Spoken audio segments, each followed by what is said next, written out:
Mike wasn't too happy. I mean, he ended up in the handbars with a flag and we were going down the start straight. Mike's talking about, I just couldn't stop. I thought, oh, he's not going to beat me, but it was really, really nice time. And he goes, you were right, thank you.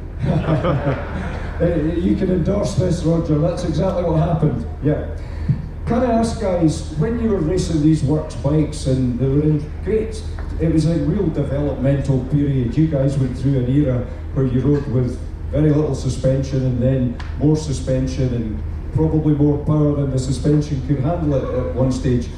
But when you were works riders, did you compare notes? Did you look at, well, like when if you were on a Honda and you were on a Suzuki or whatever, and Heikki was on a Husky and then a Yamaha, did you actually compare notes about your factory bikes? Brad? No? No, you would be in trouble. Really? It was as strict as that? Yeah, and the same at Suzuki, Roger, you didn't share any tips with your rivals? No, it was not like it is today, you know. You had very little, you know, even at Suzuki, I had one mechanic, there was an interpreter, and there was the person that acted like a team manager that traveled with the team. Nothing like today, and it was probably more secretive at that time than in these days. Everybody stayed to themselves a lot more as far as the bike was concerned. The riders were more friendly, I think, to each other and communicated more with each other. But the factories, they were more, especially when the Japanese came, it was they all stayed to themselves. Yeah, well, that's incredible, really. You just were bikes under wraps, literally covered up in the evenings and things. Yeah, they kept them pretty closed up, and you know, they protected their stuff, their ideas, and so. But things were very different, you know.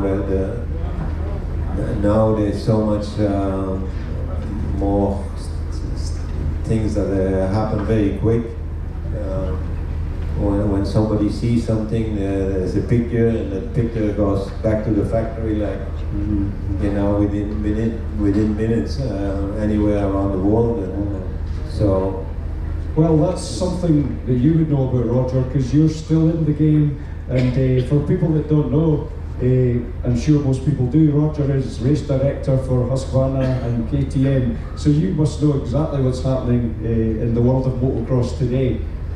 Yeah, there's a lot of people on a race team, on a factory team these days. For example, with our group, we have 3 teams now.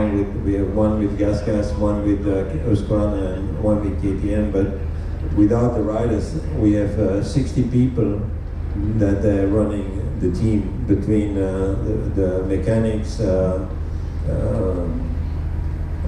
travel person, parts person, a suspension person, and an electronic guy. You know, so it's 60 people for just us, you know. So that's more than many times more than the whole paddock in the days that I raced. So you don't travel across the world anymore in a Mercedes car with a trailer? No, it's just fly from race to race. And yes. Yeah. Anyway, folks, I'm aware these guys have been so busy today. I'm going to ask one quick question before we end, and it's a question I've often wondered about, because you hear stories about works bikes being crushed and not allowed to be kept. I need to ask, and I'll start with Brad, he's closest to me. Brad, did you get to keep any of your works bikes? Yeah, I have a Husqvarna, a 75, that is considered a works bike. I rode for the factory, and it was, you know, but in reality, it's a standard bike with some motor work done to it and suspension that I would have changed myself. So there's not much difference in that time on Husqvarnas anyway. And I I do have my 82 bike that I won the World Championship on, but it was not left to me or given to me by Suzuki. It was left in Belgium, and Harry Evans rode it in some championship races, and then it got sold to a guy in Holland, and I found it and I bought it from him.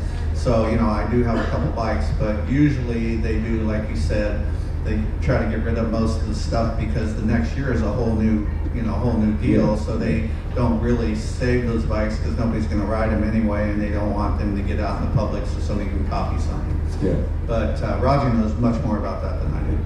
What about you, Graham? Did you get to keep any of your works bikes? Yes, I kept my 79 factory bike for a long time, and then we wanted to ride it, and I just collected dust, and I think, well, and then I did something to a friend in England, who I think knows who's got it. Hopefully it's still there, but yes, I did. No, yes, I did. Very lucky, but no, we had 3 bikes during the year, and the first one we had in February. That went back in say in about June, and then that's right, the beginning of June, and then we had the second bike. That first went back, that got crushed in Japan, and then we had the second one. We had 3 weeks. No one after that.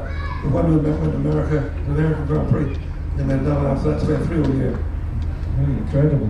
Roger, what about you? Yeah. The stories about crushed bikes, I think, started with the Japanese, and I think one of the reasons was when they crushed the bikes, they did not have to pay the duty, import duties and so on. And the second thing, they did not have to spend the money to ship things back to Japan, and they did not want other people to get hold of what they were doing and how they were doing things, so they had them crushed. And it killed me when I found out that what that was happening with our works bike. So when I signed my new deal with Suzuki for the 3rd year, then I asked them to have one of the bikes in each year that I raced for them, and they did give me a bike after that.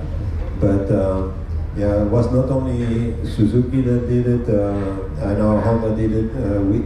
In fact, when I was working with the Honda team in the US for 12 years, that Dave Arnold and I run the team over there, we were told we had to crush all the bikes, and Dave and I, we always kept one and put it in the attic of the Honda building, hided it from the Japanese.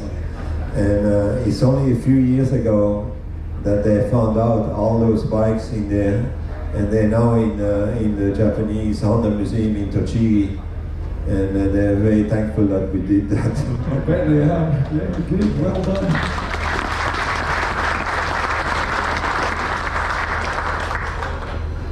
Heikki, did you get to keep any of the factory bikes that you raced?